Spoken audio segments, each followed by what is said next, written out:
शिवाय नमस्तुभ्यं। भगवान थोड़ी ना कहेगा कि तू मेरे पास में आए तो मेरे चरण की रज लेकर जा। भगवान थोड़ी ना कहेगा कि मेरे पास में आकर तू ये लेकर जा।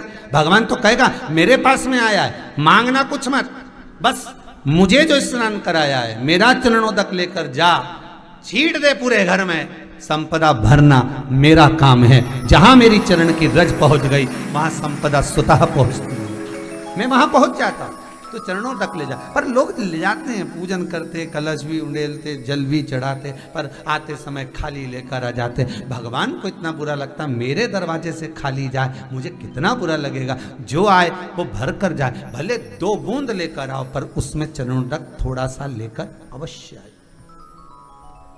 हमारी माताएं बड़ी प्रेम से कहती हैं, आप लोगों के मन में भी ये बात जरूर होगा, जितने लोग टीवी पर कथा सुन रहे हो, फेसबुक यूट्यूब पर श्रवण कर रहे हो, आपने भी सुना होगा, घर की जो माताएं होती हैं, कभी भी घर का रसोई घर का बर्तन जिसमें सब्जी बनाई है, 50 लोग अगर जिमने आ रहे हैं और कह दिया आज का निमंत्रण है, 50 लोगों का पार्टी है, ये है वो है, सुहागिल है या ब्राह्मण भोज है, तो वो जो खीर का पात्र होगा, जो बर्तन होगा, जो सब्जी का पात्र होगा, माँ उसको खाली जल्दी नहीं करती है। भले उसमें सब्जी थोड़ी ना थोड़ी पड़ी रहने देगी, जब तक सब जिम कर नहीं चले जाएंगे तब तक उसमें पटक कर रखेगी। क्यों? क्योंकि उसमें उसकी बरकत है। उसी तरह जल चढ़ाने के बाद हम जब लेकर आते हैं पात्र के अंदर, ये उसमें उसकी बरकत है।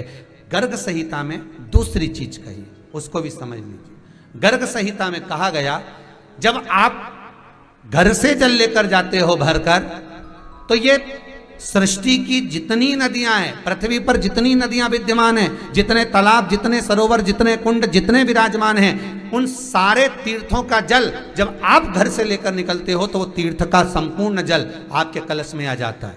और जब आप उस जल को शिव पर समर्पित कर देती हो और 2 बूंद चरणादक लेकर जब जाती हो, तो शिव महापुराण, गर्ग संहिता, पद्म पुराण कहती है वो जल साधारण नहीं रहता, वो गंगा जल बनकर तुम्हारे घर को पवित्र करने के लिए पहुंच जाता है। वो पवित्र गंगा जल बन जाता,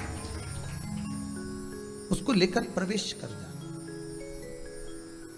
उसको लेकर पहुंच। 3 तरह का जल शिव को समर्पित होता है, और वो तीनों तरह के जल का अलग अलग भाव है महाराज।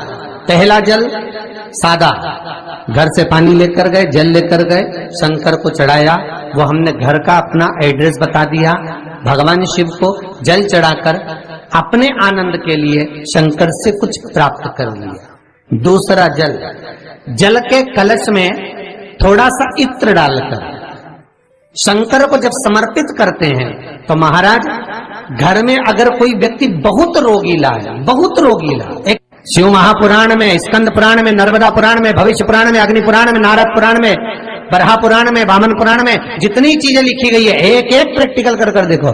तो शिव महापुराण, स्कंद पुराण का यह भाव याद करिए कि 1 लोटे पानी में इत्र मिलाकर, जल में इत्र मिलाकर, बहुत रोगीला व्यक्ति, बहुत बीमार व्यक्ति है, 1 लोटा पानी उसका हाथ का स्पर्श कराकर शंकर को चढ़ाना प्रारंभ कर दीजिए। महाराज केवल 5 या 7 दिन चढ़ाओ, और वो 7 दिन के बाद में उस बीमार व्यक्ति का क्रम देखिए कि उसमें कितना आराम लगा है। औषधि, दवाई काम करना प्रारंभ करी कि ना करी। केवल इत्र समर्पित, इत्र का जल। तो पहला जल सादा, दूसरा जल है इत्र का, और महाराज तीसरा जल जो शिव महापुराण के अंतर्गत कहा गया है, बेलपत्र का जल।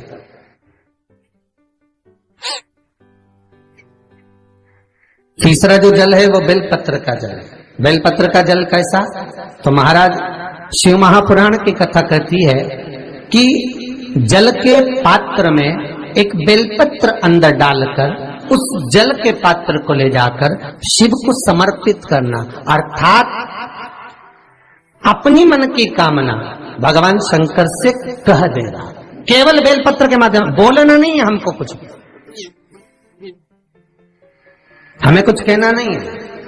3 तरह का जल का जो व्याख्यान वर्णन किया गया, एक सादा जल जो भगवान को कहा, आपने अपना एड्रेस बता दिया, आपने अपने मन का भाव बता दिया। इत्र का जो जल चढ़ाया गया वो केवल रोग मुक्ति के लिए चढ़ाया गया। और तीसरा बेलपत्र, अगर उस जल में एक बेलपत्र भी पड़ी हुई है और वो बेलपत्र पड़ा हुआ जल आप जिस भाव से चढ़ा रहे हो, जिस कामना से चढ़ा रहे हो, शंकर वो कामना आपकी पूर्ण कर दे।